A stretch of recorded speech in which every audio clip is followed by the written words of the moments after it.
So ayan mga idol, welcome back po sa ating panibagong vlog sa ating YouTube channel, Mr. Ims TV Official. Ayan, magandang araw po sa ating lahat. So nandito na naman po tayo mga idol sa ating panibagong release ngayong araw. Ito pong version 1 na upholstery type na pure stainless. Kasang Barako to po ito mga idol. At syempre bukod sa napaka-astig ng motor na ito ay napakaganda po nitong sa pang-araw-araw na hanap buhay, lalo na sa pangpasada. Ayan, at siyempre bago ang lahat ay pinapasalamatan natin yung nagpagawa nito sa atin at nagtiwala sa ating shop dito sa 5E Welding Shop Kabuyaw. Ayan. Ayan, sa mga nagtatanong po kung saan po ang ating lokasyon, ang lokasyon po namin ay sa Villa Estela Subdivision, Barangay Baclaran, Kabuyaw, Laguna po mga sidecar. Katabi lang po kami ng Mamatid at saka ng Gulod. So ayan, madali po tayong mahanap mga ka-sidecar sa Google Map. Search nyo lang yung 5E Welding Shop Kabuyaw. So, mga ka-sidecar ay naka-mugs din po ang ating ginamit na side wheel. Ayan po siya, combination po siya ng silver and blue. Ayan. At yung ating pong sidecar ay wala po siyang ibang kulay kundi kulay blue po siya mga ka-sidecar. Maging yung sidings po na ginamit po natin, kulay blue po lahat yan, maging ang kanyang kisame. Back to back nga pala mga ka-sidecar yung unit na ito, dahil nga ito po ay gagamiting pangpasada ng idol natin na nagpagawa sa atin.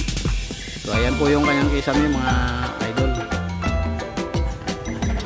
Dito naman ay siyempre nilagyan natin ng dalawang tail light na ready for wiring na siya. Tapos nilagyan na rin pala natin siya ng mudguard. Ayan, siyempre kulay blue din po yung ating nilagay. Dito naman sa likod ng motor nilagyan din natin mga tool ng ayan, yung tapalodo na stainless. Ayan, siyempre yung sanipa natin stainless na rin yan.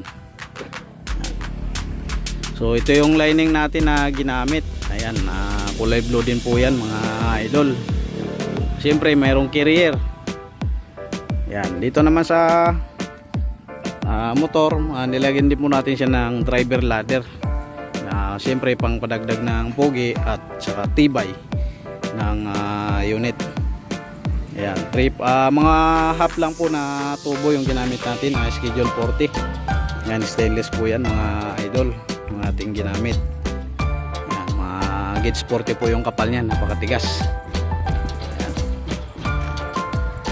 Siyempre dito po ay nilagyan din natin ng side mirror. Napakahalaga po nito mga idol, lalo na kapag namamasada po tayo. Ayan, para nakikita natin yung mga gusto mong overtake sa atin na nasa likuran. Ayan, mayroon siyang windshield. So ang wala lang dito mga idol ay yung wiper. Bali nilagyan din po pala mga idol ng lagayan ng tools tulad po nito. Yan, nandyan na yung kanyang side mirror ng motor. So, bali tinatanggal kasi namin yan mga idol dito dahil bubunggo po siya dito sa windshield. So kaya ito yung nilalagay natin na side mirror. Yan, meron siyang visor. So, mga idol, visor po yan. Dalawang handle, saka itong antena, saka itong double belt. Siyempre mga idol, dagdag pogi po yan yung bumper natin na ginagamit. Yan. So ito po yung ating pinakaapakan.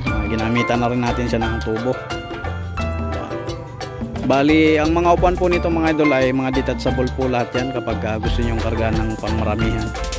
Pwede nyo pong alisin lahat ng upuan yan saka sandalan. Nilagyan na rin pala natin yan mga idol ng mga hook. Pagka gusto nyo lagyan ng trapal, may mga nakaabang na po yun na hook. Ayan.